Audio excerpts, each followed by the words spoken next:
Lepo pozdravljeni v sredini oddaji Tele-M. Tema današnje oddaje je, tako kot tudi pri nekaterih prejšnjih, prihodnost Maribora. Tokrat govorimo o gospodarski prihodnosti. Trenutno je mesto ob Dravi v nekakšnem gospodarskem prostem padu. In prvi mož, ki je vsaj po funkciji odgovoren za to, da to mesto popelje spet nazaj ali, da tako rečemo, naprej v boljše čase, je tudi župan Maribora, gospod Andrej Fištravec, ki je tudi današnji gost. Lepo pozdravljeni. Dober večer. Program gospodarske prenove pomoči naj bi bil že tik pred sejo vlade. Vaša pričakovanja so bila precej velika. Trenutno je nekje, da tako rečem, na mizi približno 60 milijonov evrov. V programu so zapisali, da bi naj to pomenilo v naslednjih 4-5 mestih recimo tudi nekje 200 novih delovnih mest, ustanovitev novih podjetij. Verjetno s tem niste najbolj zadovoljni. No, to ni celoten program, to je pač tisti del, ki ga vlada ponuja za Maribor. Mi v Mariboru imamo še druge ideje, delamo tudi na drugih projektih, ampak potem o tem mogoče nadaljevanju. Jutri bo vlada obravnavala ta paket sveženj ukrepov, ki ga je pripravila ena delovna skupina skupaj z predstavniki mariborskega gospodarstva. Gre za sveženj težek 32 milijonov evrov. In teh 200 delovnih mest, to je taka zelo bi rekel, mali možen učinek, ne. Jaz mislim, da bo učinek dosti večji. No, več bova seveda govorila v naslednjih pol ure. Vaš mandat traja 6 mesecev in 1 dan, če sem prav izračunal. Poglejva, kaj ste morda dejali pred skoraj 7 meseci na enem od predvolilnih razgovorov ravno na temo mariborskega gospodarstva. Na gospodarski zbornici je veliko projektov, ki čakajo na realizacijo v mestu. Župan ni podjetnik, ki bo sam gradil tovarne. Torej, župan svojo ekipo mora tudi po zakonu zagotoviti vse pogoje za to, da okolje, da mestno okolje postane prijazno investitorjem. Žal v zadnjem mandatu in pol in tudi prej, ne vem zakaj, te klime v Mariboru ni bilo. Ne razumem tega. In tukaj se dajo stvari zelo hitro premikati, ne zato, ker je sedaj predvolilni čas, ampak preprosto zato, ker obstaja zelo konkretna pripravljenost Štajerske gospodarske zbornice in njihovih strokovnih služb, da dobi zeleno luč. Obstaja tudi zakonske podlage, kjer je mogoče pod ugodnimi pogoji nameniti mestno zemljišče za investicije, da dobi zeleno luč za delo z strokovnimi službami, da ta projekt izpeljajo. Se je klima v teh 6 mesecih kaj spremenila v Mariboru? Mislim, da se je spremenila, da so že ti razdelan program, ki bo vlada jutri sprejela, predvidevam, ker je medresorsko usklajen, da kaže na to, da je in gospodarska zbornica, in Štajerska gospodarska zbornica, in obrtno-podjetniška zbornica, predstavniki nekaterih večjih podjetij, da smo lahko skupaj delali na razdelavi teh ukrepov. To je eno, drugo, zdaj se tudi v gospodarstvu navajajo, da je lahko župan oseba, ki lahko lobira v Ljubljani za denar, ki gospodarstvu gre. Konkretni primer za to je tam Durabus, ki je bil upravičen do državne subvencije, skoraj 3,5 milijone evrov. In najprej so dobili negativno odločbo, potem je pač župan oddelal svoje in ekipa oddelala svoje, tako da so dobili pozitivno odločbo, 3,3 milijona subvencij za odpiranje novih delovnih mest, kar pomeni konkretno 130 novih delovnih mest v pol leta. Ampak dejstvo je pa tudi, da je sedež podjetja še vedno v Ljubljani, torej tudi del dohodnine ostaja v Ljubljani. Sedež podjetja prihaja v Maribor, to nam je kitajski lastnik obljubil, ko je bil na zadnjem obisku tukaj.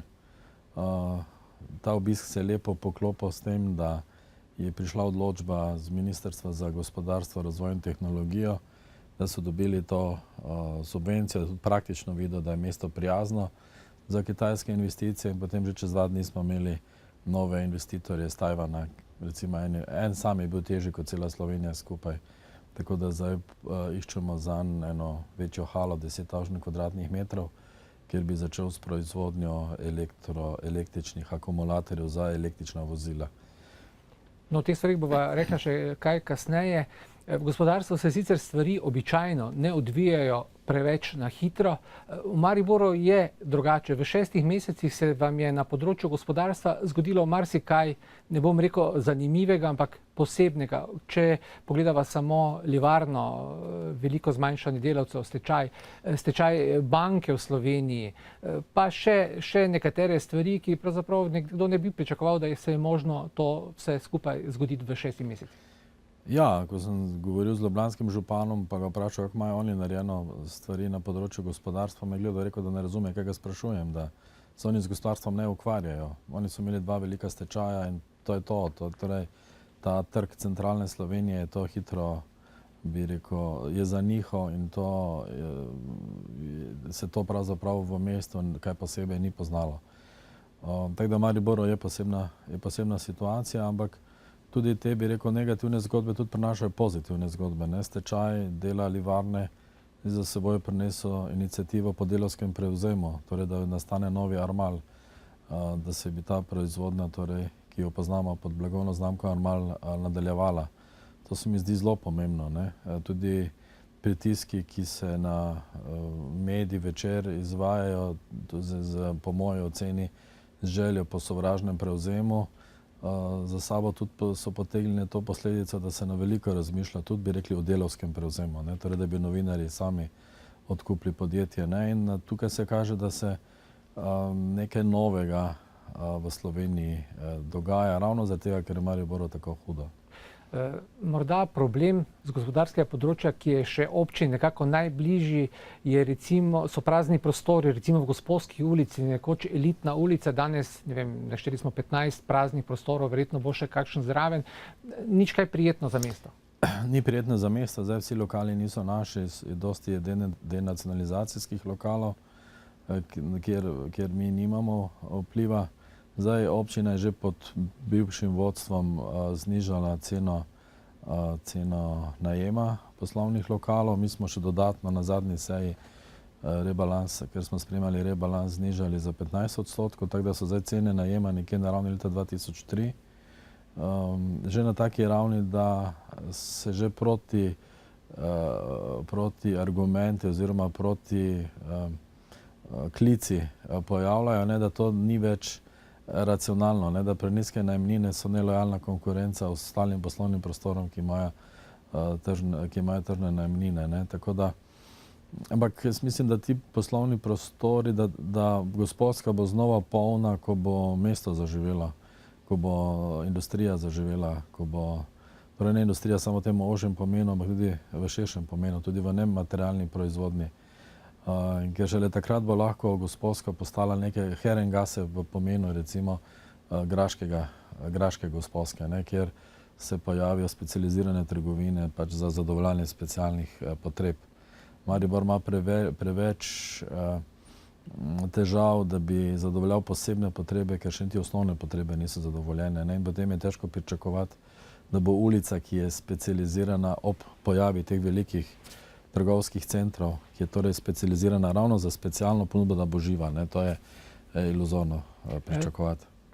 Tudi verjetno, da bi obudili takšne stvari, imamo zdaj v Mariboru vsaj 3 programe nekje za rešitev iz teh gospodarskih težav in zagad. Enega ste pripravili tudi na občini, enega je Mariborska razvojna agencija, enega Združenje podjetnikov. A se ti ljudje tudi kdaj dobijo morda skupaj, da bi vsi skupaj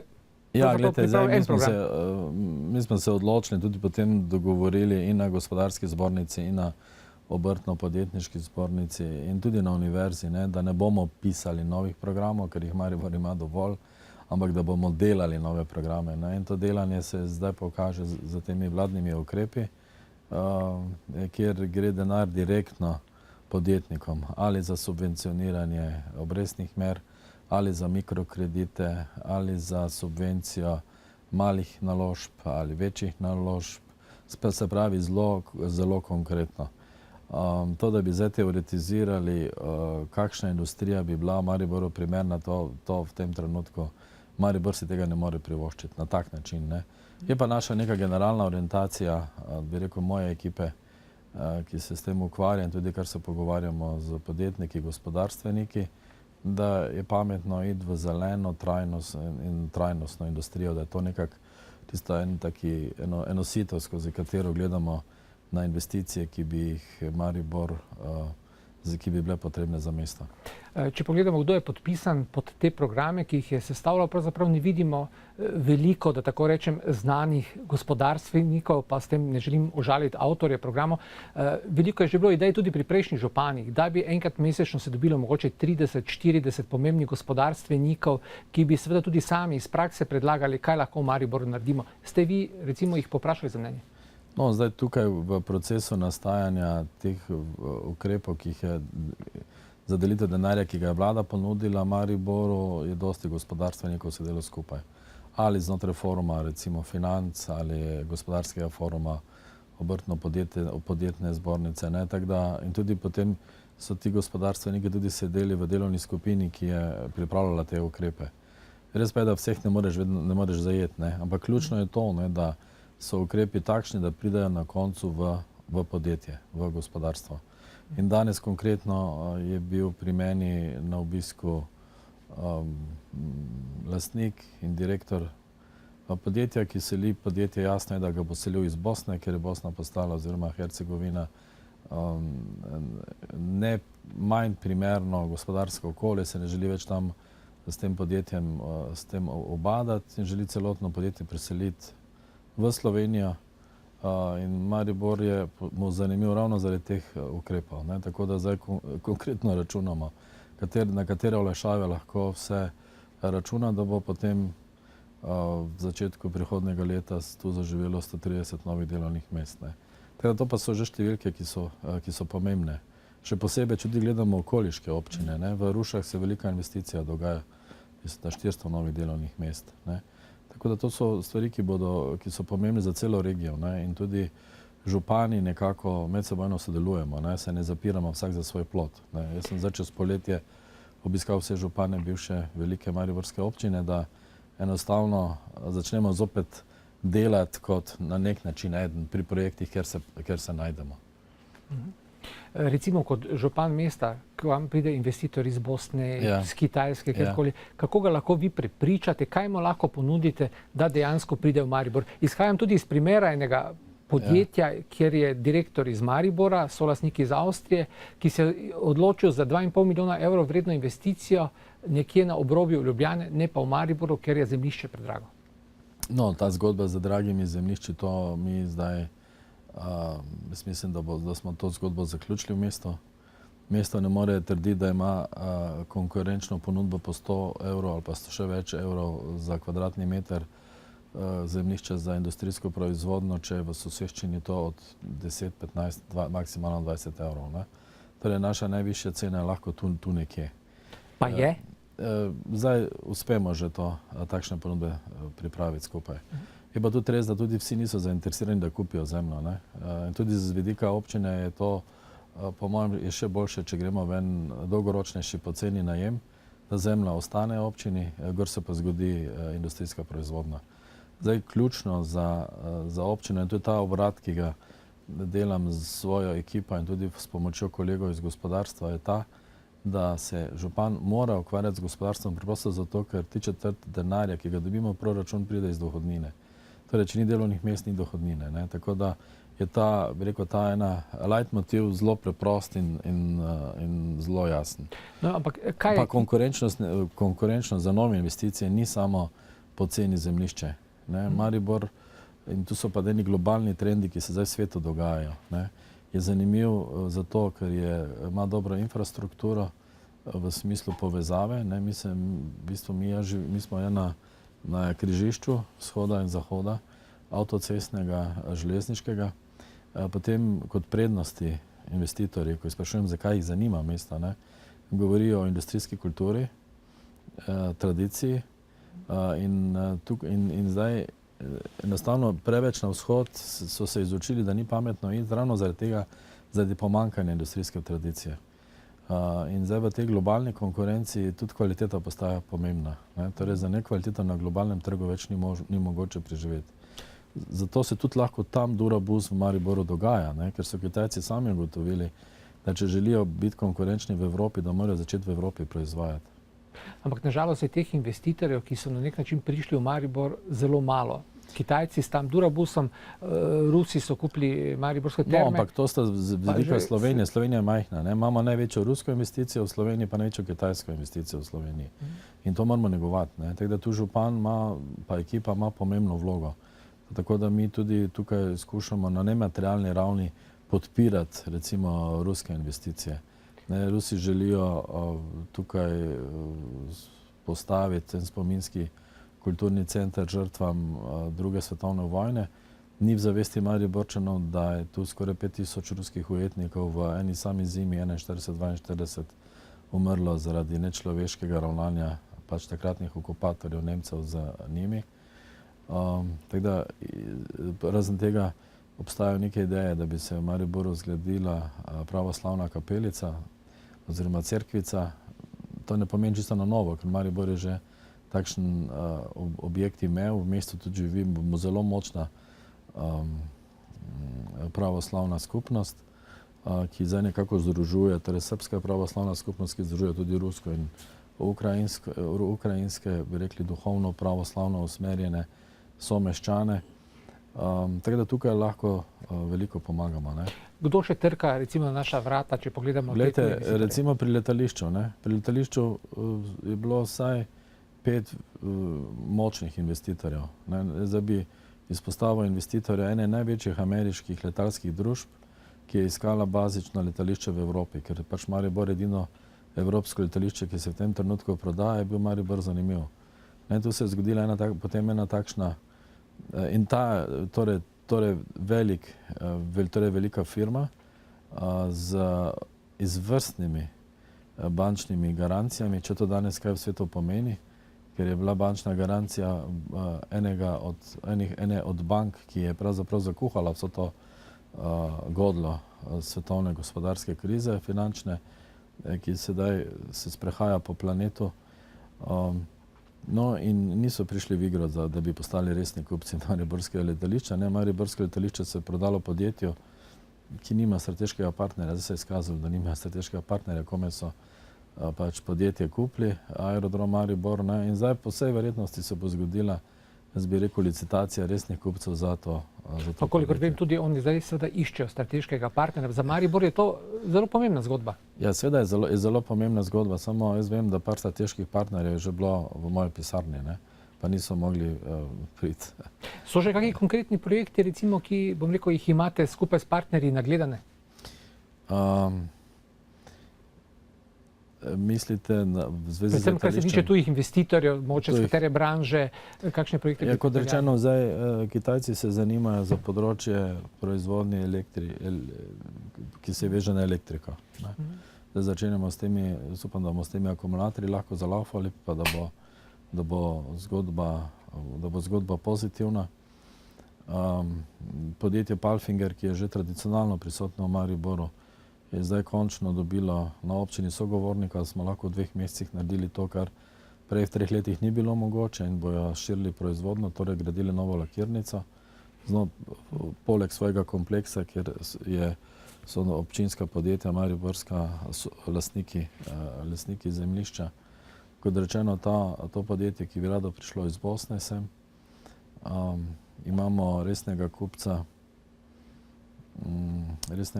ki bi kupil, ne samo kupil Maksovo luknjo, ampak bi v njej postavil nekaj zelo atraktivnega, ne samo za Maribor, ampak za celotno Slovenijo. Tako da, glede na to, da sem samo župan, ne pa direktor kakega holdinga, ki se ukvarja z investicijskim menedžmentom, se mi zdi to zelo pomembno. Ne? Takšen holding bi pravzaprav nam prišel zelo prav tudi v Mariboru. Bi, ja. Zato smo tudi se odločili, da ne bomo denarja, ki nam še pripada po razrezu iz obdobja 7-13 za regionalni razvoj, da ne bomo investirali v Borov, pa recimo ritev Obrežja reke Drave, ampak da bomo reči investirali v vzpostavitev mehanizmov za dvig konkurenčnosti in odpiranje novih delovnih mest, kar konkretno pomeni, da bomo v Mariboru vzpostavili pisarno za recimo Greenfield investicije, ki bo pa nastala na način, da bomo pripeljali ugledno tujo pisarno, ki se ukvarja z Greenfield investicijami in ima globalne partnerje, da bo prvič delali v mestu, privabljala tuje investicije, istočasno pa usposobila domače ekipe, da bodo to delale. No, in ko ste prej omenjali 200 delovnih mest s tistimi 66 milijoni ali 32 milijoni, je to mislim, to je res manjka se 1-0 zraven, toliko delovnih mest se da s tem denarjem narediti, ne torej ne 200, ampak 2000. Zakaj? Zato, ker ta irska pisarna obljublja v letu dni 150 delovnih mest, s tem pa, da bo delovno mesto stalo tam nekaj čez 10 000 evrov. Ne. Še mogoče je takšno mestno vprašanje, ali ni potem čudno, glede na to, da je konec koncev in precej interesa, Maribor ima dosti težav, recimo nimate, ne vem, človeka, ki bi se direktno ukvarjal z gospodarstvom na sami občini, župan verjetno ni kakšen superman, ki bi lahko vse naredil. Ne, ni superman, zato imam tu par ljudi, ki mi pomagajo, tako pri pripravi.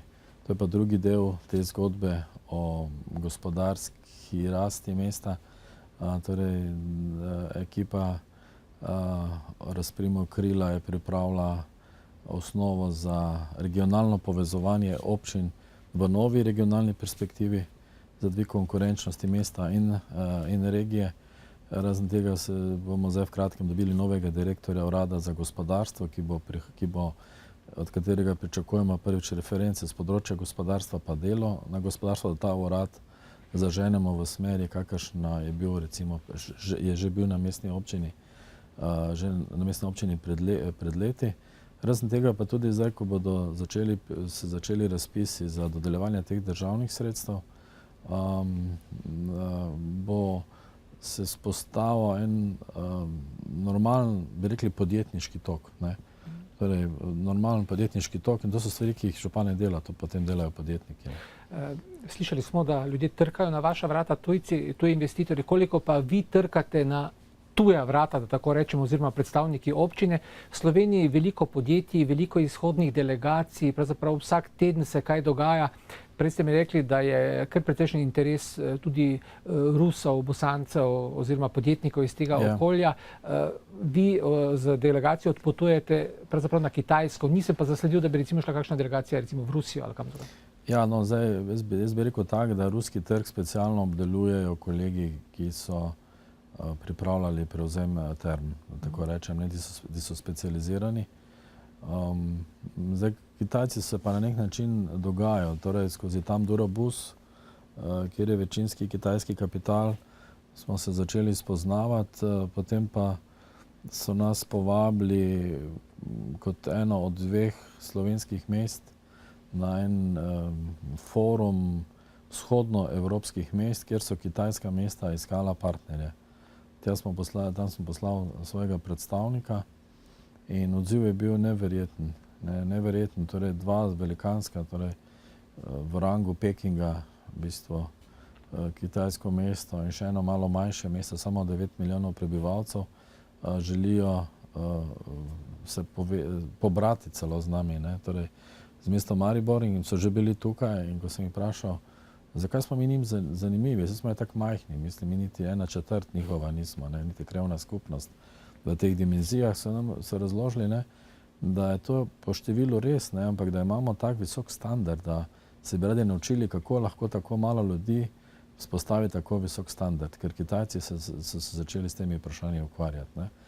Pa rekli so, vi ste bili Evropska prestolnica kulture, imate nacionalni teater, imate nacionalno opero, balet, univerzitetno knjižnico, univerzo, in so naštevali institucije, ki so v mestu, ki se nam zdijo samo po sebi omevne, pa očitno niso same po sebi omevne. Ne? Klinični center, univerzitetni in tako naprej. Ne? In jih zanima. Medicinska fakulteta. Medicinska fakulteta nova. Ne? Tako da dejansko zdaj, veste, svet je postal de facto globalen in tudi mesto, če želi preživeti, se mora nekako tako globalno orientirati. Tako da zdaj pač to zgodbo, kitajsko zgodbo razvijamo naprej. zato ker dobimo neke podpore državne agencije Spirit, da bomo lahko na svoje stroške potovali, da bomo na državne stroške lahko šli dol. Imamo pomoč našega konzulata in konzula v Šanghaju, tako da bodo podjetniki, ki bodo šli iz Maribora na Kitajsko, bo imeli doli že pripravljene partnerje, glede na projekte, ki jih pripravljajo, ne? In tu se pač iščemo priložnosti. Ste tudi iz tega vidika mogoče razmišljali, da bi v Mariboru, če se zdaj pač malce že lahko ukvarja s konkretnimi projekti, naredili kakšno skupino za internacionalizacijo? Kar nekaj ljudi je v mestu, ki obvladajo določene trge. Ja. Imamo predsednika Slovensko-Luksemburškega poslovnega kluba, kolegica se ukvarja z Katarjem, imamo Turčijo, Madžarsko. Mislim, da je to zelo pomembno za Maribor. Je pomembno, ne? Tako da eden od vladnih ukrepov, to je, mislim, da ukrep številka 5, ne, ravno govori o podpori internacionalizacije mesta in okolice, ne, tako da bo možno takšne projekte, torej povezovanja, predstavljanja mesta in regije navzven tudi podpreti z nepovratnimi sredstvi. Še mogoče dve ideji, pa vas prosim za komentar. Maribor eno redkih evropskih mest, ki nima sejmišča. To je škoda, ne? To je ena zamujena, v preteklosti zamujena poslovna priložnost, ampak jaz mislim, da se dajo na novo takšne priložnosti ustvariti. Maribor je živel tako polno sejemsko življenje, ni imel srečne roke pri vzpostavljanju sejemske infrastrukture, ali pa se v tistem trenutku v tem ni videla neka prihodnost, ne? Se dogaja kaj konkretnega na tem področju? So kakšne ideje? Ideje so, samo da je preko, da je kaj konkretnega pa... Še morda ena ideja ali pobuda. Veliko se govori, da podjetja na tem koncu ne znajo izkoristiti nepovratnih, povratnih sredstev, ugodnih sredstev. Ste razmišljali, da bi naredili morda neko skupino 8-10 ljudi, ki bi dejansko za ta podjetja iskala ta sredstva, iskala projekte, bila njim na voljo?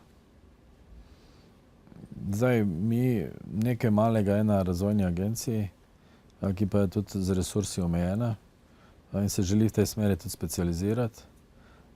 Imamo potem projektno pisarno na občini, ki se bolj ukvarja z temi komunalnimi projekti ali pa projekti, ki nimajo tega podjetniškega značaja.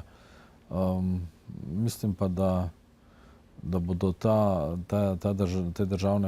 državna pomoč pa tudi teh 5 milijonov, ki jih pričakujemo od Ministrstva za gospodarstvo, za naslednji 2 leti omogočala tudi izvedbo takih podpornih aktivnosti, ne? Ker to so aktivnosti, ki omogočajo nova delovna mesta. Ker počasi morava zaključiti najin pogovor, morda še nekakšna rdeča nit, kje je prihodnost, gospodarska prihodnost Maribora, je to industrija, je to logistika, je to turizem, kje bomo pravzaprav največ naporov vlagali, da gremo po pravi poti naprej. Tudi ta fokus se vzpostavlja zdaj skozi oblikovanje regionalnega razvoja 14-20. Jaz mislim, da turizem je ena možnost, o tem se vedno znova govori. Predvsem pa bi rekel ene kreativne trajnostne industrije, zelene barve. Ne? Da to je, ker to je eno fino polje, kjer se lahko proizvodnja poveže z razvojem, poveže z univerzo. Univerza se v tej smeri vedno bolj odpira, želi spostaviti en močen inštitut, ki bi prenašal temeljna znanja v okolje. Sicer bo tu univerza ne samo, da bo morala fizično ta inštitut spostaviti, tudi, bom rekel, na nek način si zaupanje okolja pridobiti, ampak mislim, da so to prave smeri in prave zgodbe, ki bodo pronesle, mislim, da že v letu dni prve rezultate. In upam, da bomo s tem tudi ostavili ta mariborski prosti gospodarski pad. Našteli ste veliko projektov, upam, da seveda jih bomo skupaj uresničili, da ne bomo samo čakali na pomoč države. Več o nekaterih drugih zadevah pa seveda v eni od prihodnjih oddaj. Najlepša hvala za obisk v studiu. Torej, vidimo, da mariborsko gospodarstvo vseeno ni tako črno. Vsaj kakšen odtenek sive se bo zagotovo našel, predvsem pa seveda, če bomo vsi našli tudi toliko optimizma, da bomo ta voz spet popeljali naprej. Hvala toliko o današnjem Telejemu o prihodnosti Maribora. Tem je še veliko in seveda upam, da bo tudi ta prihodnost vedno bolj svetla. Lahko noč.